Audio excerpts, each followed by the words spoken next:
हा साहेब, गावात पुन्हा तोच भोंदू बाबा आलाय. देव रागवलाय तुझ्यावर. हा प्रसाद खा, तुझ्या अंगातली वाईट शक्ती दूर होईल.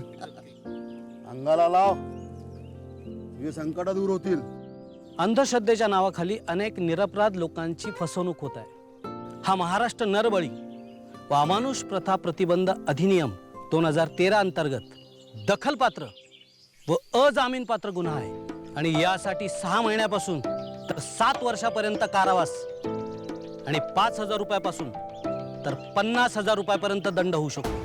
मित्रांनो, सामाजिक न्याय व विशेष सहाय्य विभाग या कायद्याची काटेकोरपणे अंमलबजावणी करीत आहे. त्यामुळे तुम्ही अंधश्रद्धेचा विरोध करा आणि वैज्ञानिक दृष्टिकोन स्वीकारा आणि कुठेही फसवणूक दिसलीच तर पोलिसांकडे तक्रार करा. अंधश्रद्धेला नाही तर विवेकाला होका. सामाजिक न्याय व विशेष सहाय्य विभाग, महाराष्ट्र शासन.